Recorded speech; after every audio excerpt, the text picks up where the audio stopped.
Welcome to the Selling from the Heart podcast on the Salescast Network. You've joined a global movement of sales professionals who are dedicated to being authentic and building trust. We call it Selling from the Heart. Together, we are on a mission to bring sincerity and substance to the sales profession we all love. Get ready to be inspired and equipped as we join our hosts, Larry Levine and Daryl Amy.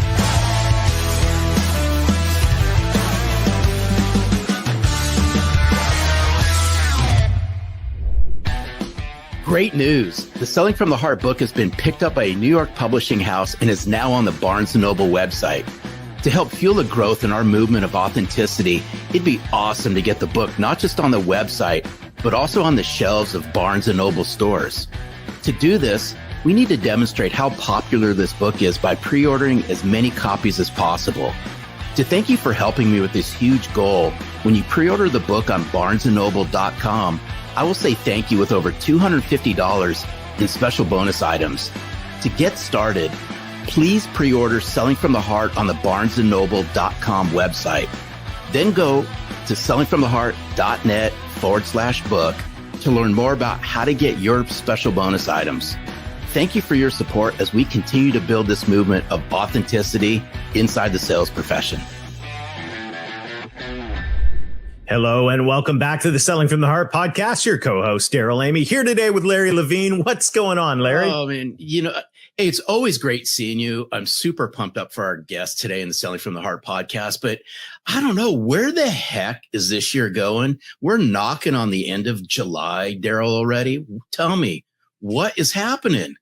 It's going, it's fast and furious. And if you're listening to this in the middle of this summer, congratulations. You're staying focused. You're on point. That's our goal this summer, is to keep everybody fired up, to keep everybody on task with selling from the heart, bringing authenticity, authentic relationships, meaningful value, all these components of trust to our clients, keeping it going during the summer. And Larry, has been a fun summer. It was so much fun a couple of weeks ago. Having the conversation about how you plan your morning. And if you missed that, check the link in the show notes. You can get the recording. We're just now 2 weeks away from the re-release of Selling from the Heart on barnesandnoble.com. And you can get your pre-order copy right now. So many exciting things going on, Larry.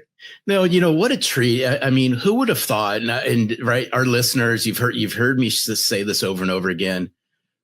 What would Selling from the Heart be if I didn't convince you to start this podcast 6 years ago? Nevertheless, I'm glad we're here. We've been on a journey together over the last 5 years and bringing Selling from the Heart to the forefront. Just super grateful that now it's being re-released and it's being picked up at Barnes & Noble. Absolutely amazing. Yeah, and this is a movement of authenticity in the sales profession and all around the world. If you're new to this podcast, you've joined a growing movement of authenticity, sales professionals and leaders saying, I believe in being genuine, being authentic, building trust, all the things we call selling from the heart. We're so glad you're here. And when it comes to selling from the heart, emotional intelligence is one of the most critical areas that we can take a look at. And I'm so excited about our guest today.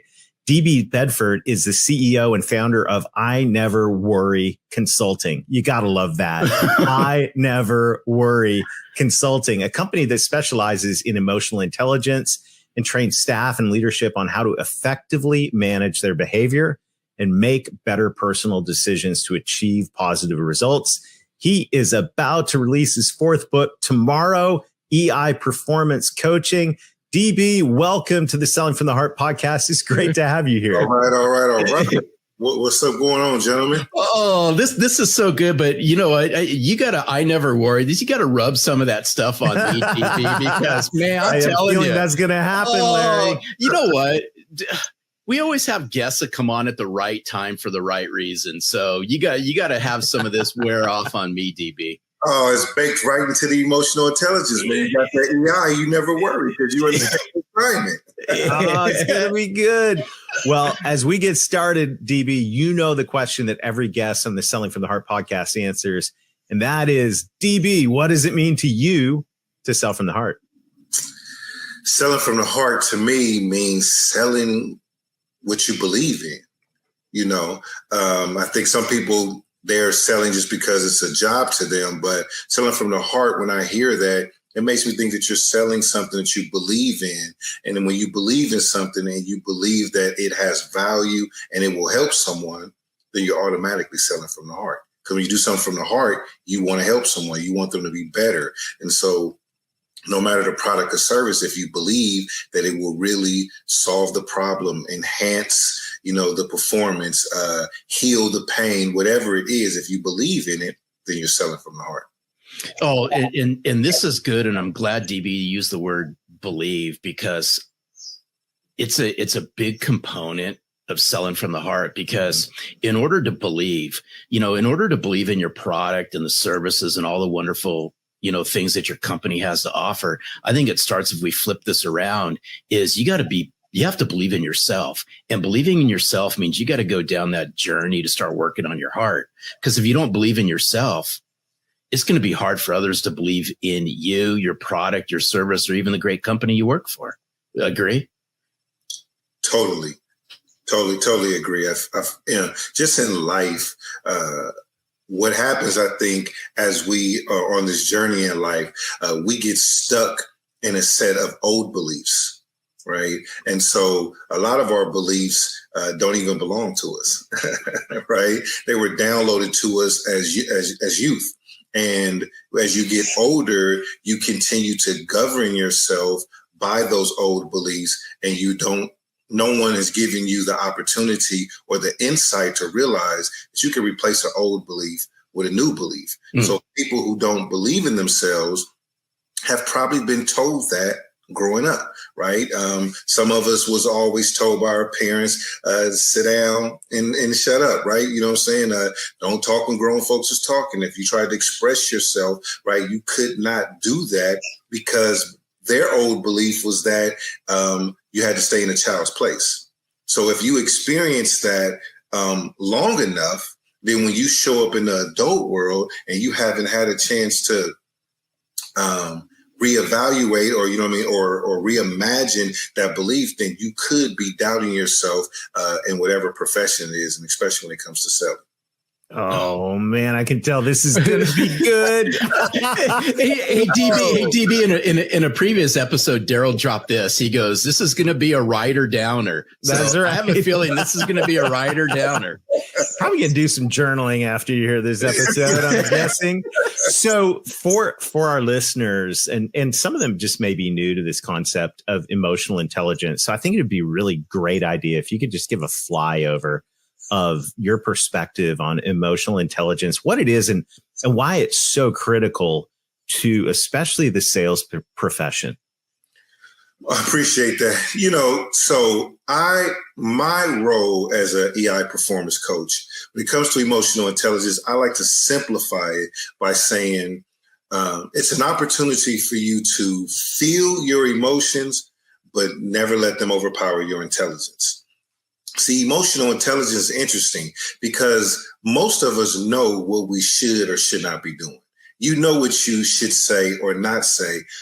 But boy, when you get in your feelings about something and get emotionally charged, then you don't always make the most logical decisions. It's once been said that when emotions are high, logic tends to be low.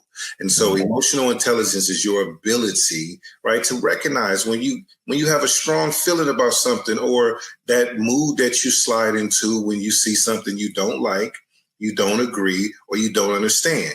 You tend to behave differently. And EI helps you put some space in between your responses so that you can connect with a more logical response.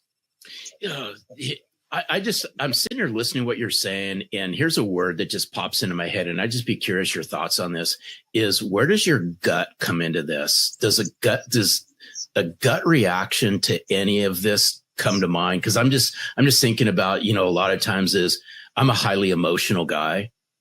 But sometimes that I just had a gut feeling about something that overrides some of this. And I might be looking at this through a different set of lens, but I'm just curious, does gut play a role in any of this?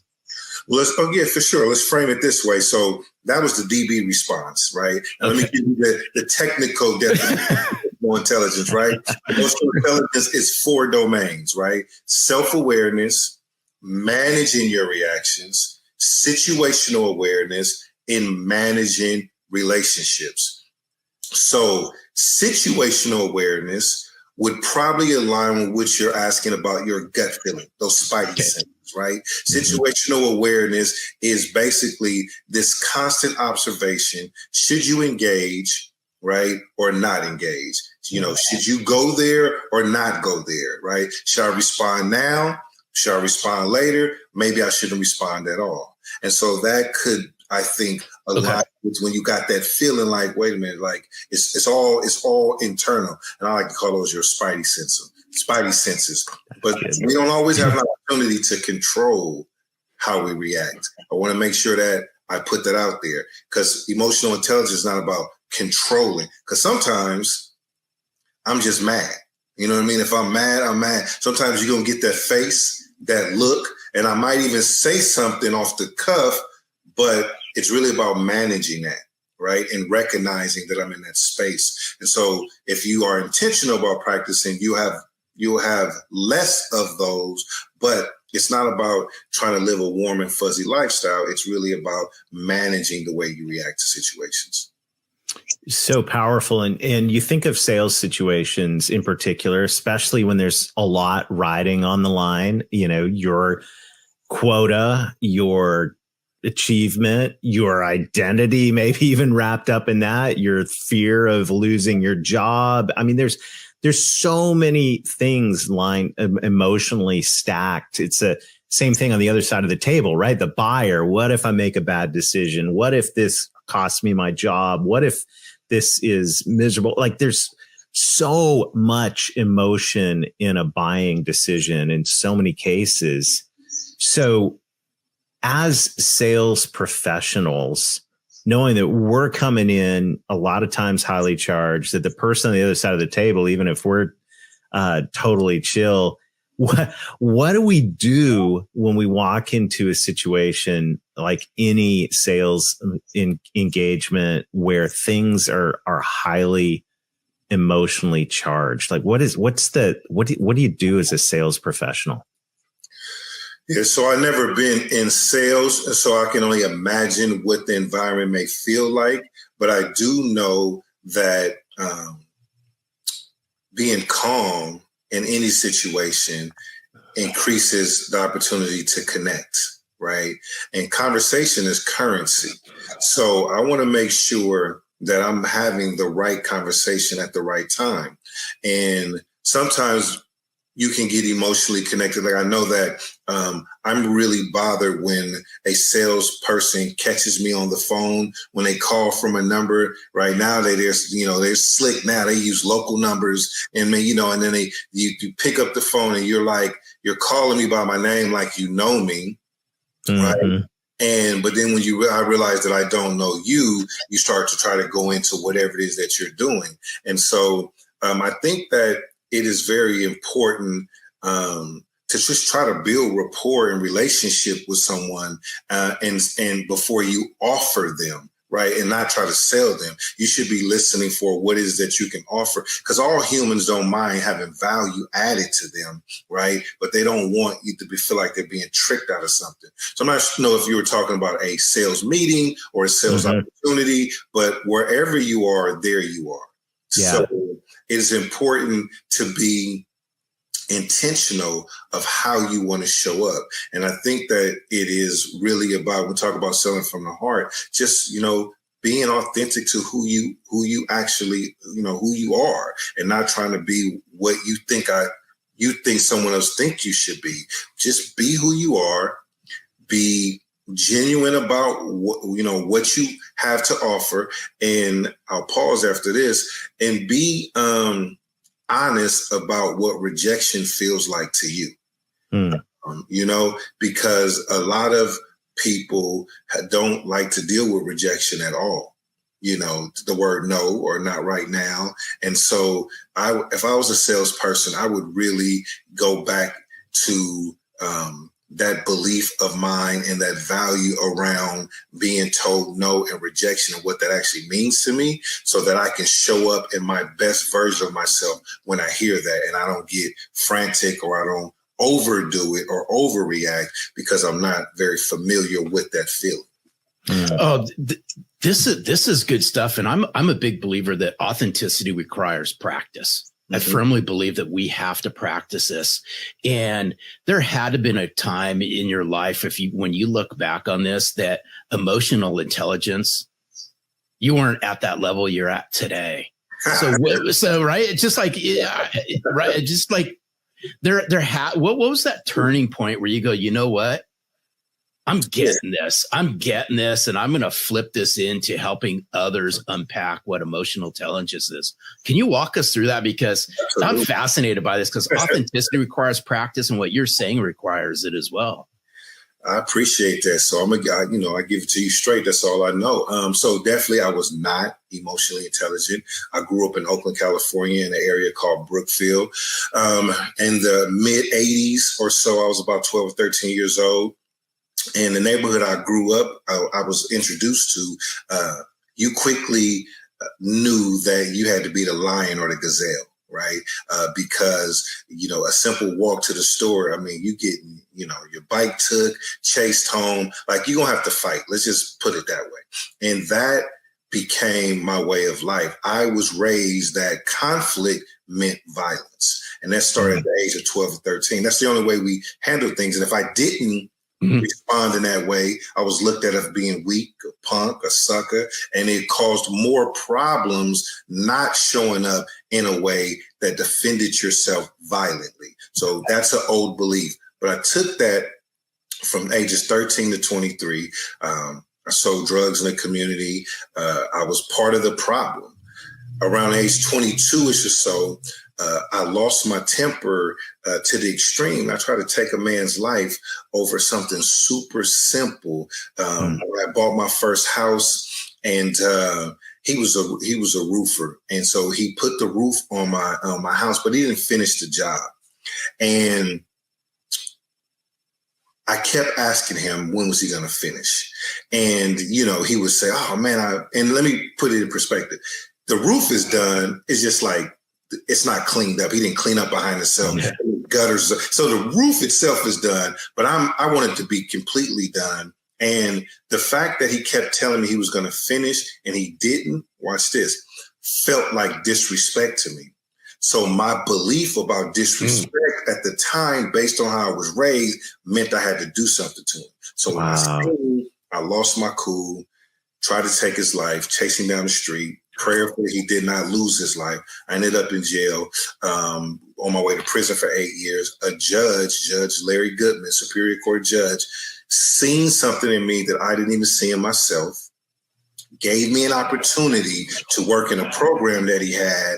I took the opportunity, and from there, I ended up getting my felonies expunged and reduced, and I ended up going back and working for the same probation department that I once was locked up at, and I worked there for 17 years, and then I took early retirement 6 years ago to do emotional intelligence. And so to back that up, all of my life experiences and all the lives I've seen be taken, and the people who go to jail, the relationships I've seen fail amongst the community.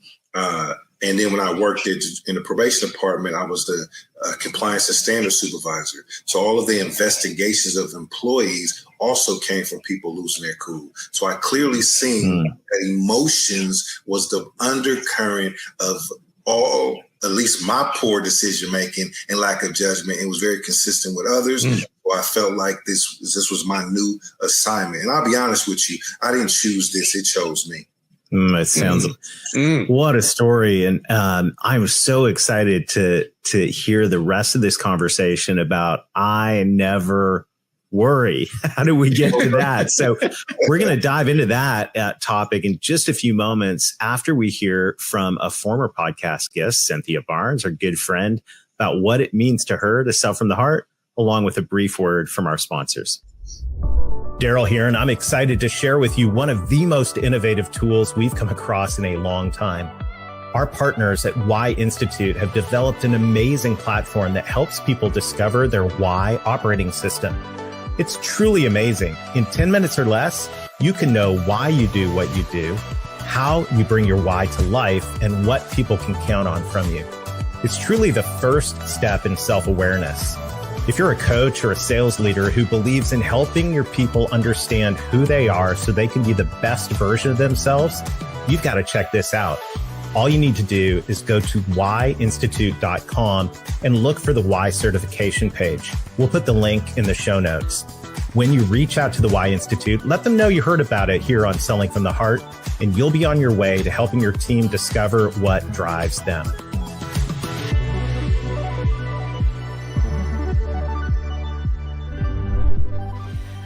Selling from the heart is completely taking self out of selling. And it's really hard because as sales professionals, we have quotas, we have dreams, we have goals, we have ambitions, we have that new Brahmin purse that we want, those new Michael Kors shoes that we want, things like that. However, there was an old quote that said, if you focus enough on helping enough people get where they want to go, you will ultimately get where you want to go. So selling from the heart to me means being selfless, being a servant, and then ultimately knowing that when I put good out there, the universe rewards me tenfold. Oh, I love it.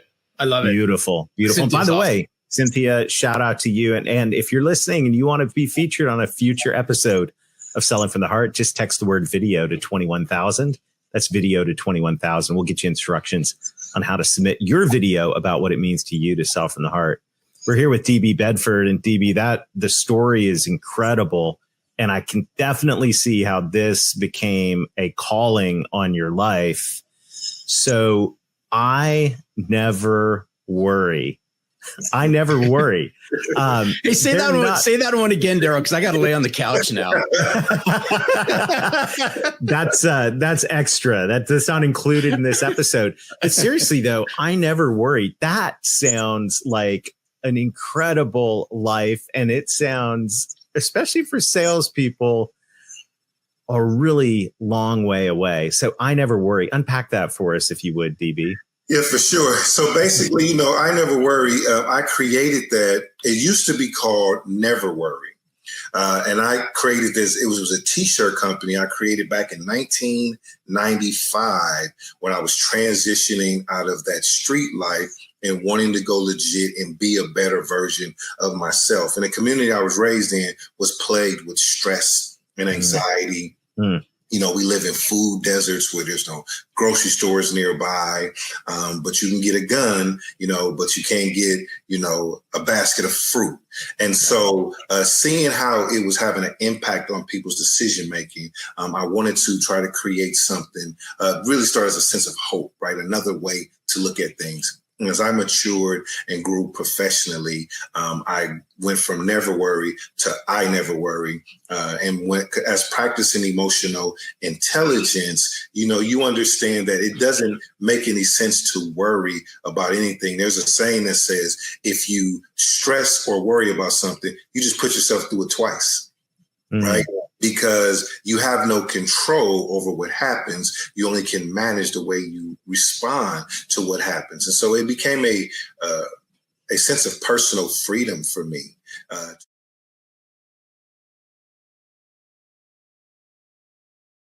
Wake up every day, not concerned about what might happen or what's happening, because I am conditioned to respond or reply in a way that's going to keep my day light.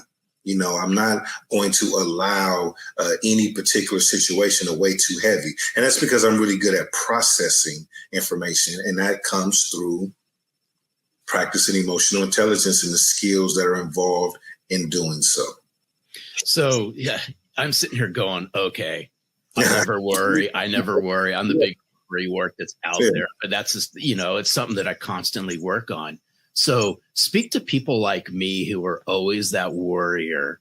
What are a couple things, just to get us in the right frame of mind? Walk us through what are 2 or 3 things that you can do that you can start implementing that are fairly easy, though I know it's not easy, but they can say, hey, you know what? I'm going to stop worrying about whatever they're worrying about. What are some practicalities around this? Well, you have the power of perspective, right? You have to be able to change the way you view situations, but it's probably going to start with your belief, right? So there's something in and emotional intelligence, we call your internal software, right? And your internal software is your beliefs, your values, and your life experiences. And this is how you process everything. So someone who is a constant worrier, I would be curious to know, why do you worry? If they ask yourself, why do you worry in the first place? And where did you pick up that as a behavior in order to start to address it? But on a lighter version, they say that depression comes from holding on to things that have already happened, and anxiety comes from worrying about things that haven't happened yet. So it would be of benefit to stay in the present moment. And I know it's very hard in today's time, but to me, that's where the shift would have to be, just to start being present in the moment and understanding at a deep level that whatever is going to happen, it is going to happen. You think you have control over it, but you absolutely don't, that's where I think some people get tied up at. They want to control and they want the outcome of the next thing. And you really have no control. No matter how much you plan, no matter what you do not have any control of what shows up next. So if you can free yourself from that and you can flow with the river and not fight with the rocks, then you increase your chances of minimizing that worry. But you got to believe that it's possible. Yes, sir. Right on, doctor. Right? Hey, Daryl, the D stands for doctor. Doc, I didn't know I was in the house of Dr. That's right. I'm just listening to this, and once again, to put this in the context of sales, you're so absolutely right. We've all sat across the desk or across the conference table or across the kitchen table or the Zoom room with a buyer, and they make a decision to postpone or say no, or all of these things.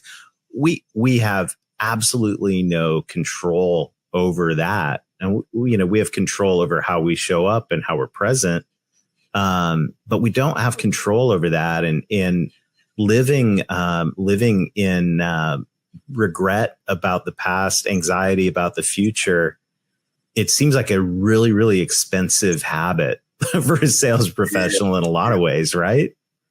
Yeah, absolutely. I think that a sales professional, I'm a slide, because I said I'm not into sales, but I am an entrepreneur and I do generate revenue. So I guess there is a space where there is some selling. And so I want to unpack that a little bit. For the last 7 years, 6 years, it's going on 7. I stepped away from my career and I decided to do emotional intelligence full time. Do you know that I have not written one proposal, prospect one client? I have not chased any dollar. I've only attracted my clients.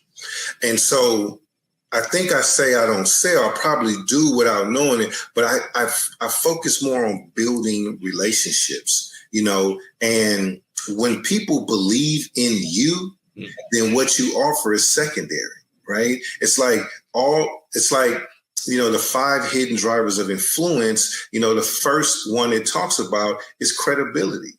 And so when you want to influence someone, you have to be credible. You have to make an emotional connection. They have to understand you. It has to be relevant to them. And then it's the timing in which you're having the conversation. Those are the 5 hidden drivers of influence. And so starting with the credibility, if you can create rapport and interest and have people feel where you're coming from, then the rest is downhill, right? They want to actually, not only will they do business with you, they want others to do business with you. It's like when you go to a good restaurant and that food is really good. If you hear me say I'm hungry, right? Now, the restaurant person ain't offer you no affiliate program, no coupon, they ain't ask you to do nothing.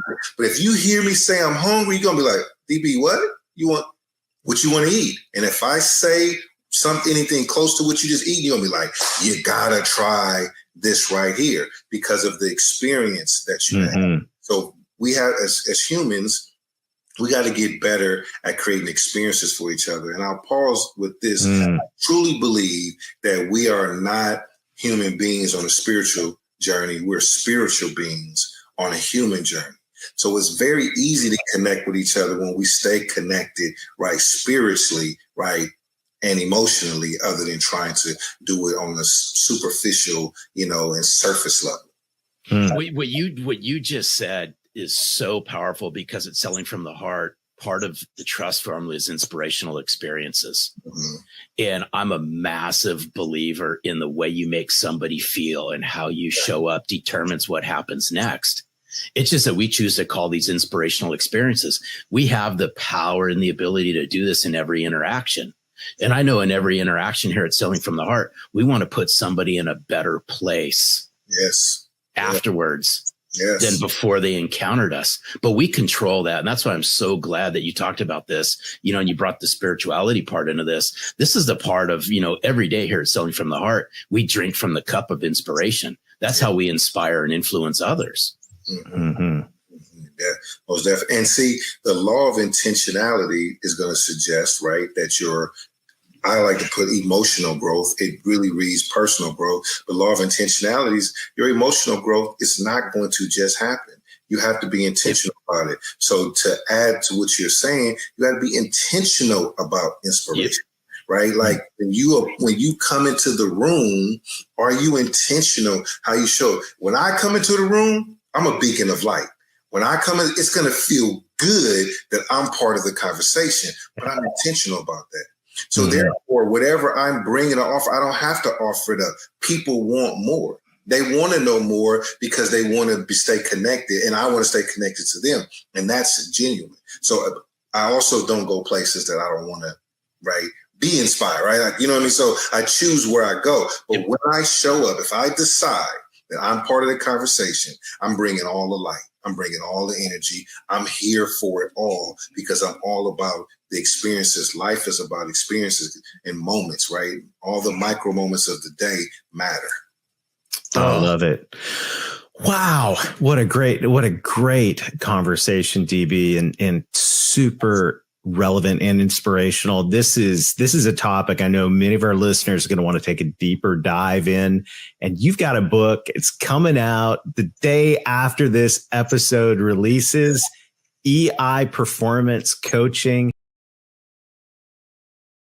Hands on this and get more DB Bedford in our lives. Absolutely. So my website is ineverworry.com, but I'll send you the link. You'll have the link for this. And basically EI Performance Coaching is the first of its kind interactive workbook, full colored workbook.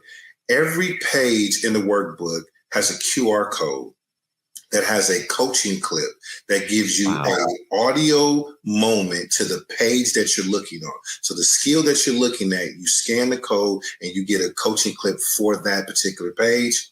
As you go through the book, it has exercises. And in the end, it's one last QR code that takes you to an interactive video experience that has emotionally charged situations where you can choose your own ending. With touchscreen technology. We can put Larry through that. That's going to be fun. Stop. Yeah. So it'll be like, we're going to do it live on the podcast. Hey, DB, I saw you looking right at me when you were talking about that. So Daryl must have been sending you a message. Oh, man. DB, thank you so much for sharing time with us today. This has been really, really awesome. We appreciate you. Oh, it was a good time. I appreciate the invite. Thank you so much. You're welcome. You got it. Well, Larry, I can't wait. We're gonna administer this test live with a camera right on you. I want to see what. Stop. Hey, you're right. What a great conversation. Oh, amazing conversation. So relevant. And there's two words that are just near and dear to me. It's how fast you can connect and relate to somebody. And what DB had shared with us today all plays out is, right? I mean, sales is highly emotional. Working with your clients and your future clients is highly emotional. It's how you control emotions and how you show up for each and every conversation. Yeah. And if you want to take a deeper dive into this, go grab a copy of EI Performance Coaching. Take DB up on this offer to coach you in this interactive workbook. This is going to be super, super helpful for you. And all of this is around the way that we show up. And if we want to sell from the heart, we've got to be present and we've got to be aware, emotionally aware of ourselves and the situation, how we respond. This is such a spot on topic.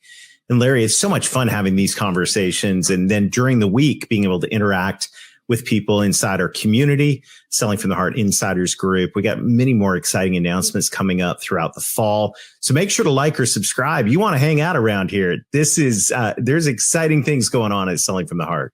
Never a dull moment. Never a dull moment here at Selling from the Heart. Let me tell you that right now. That's right. So until next time, keep being genuine, keep being authentic, keep building trust. Develop emotional intelligence. Welcome to the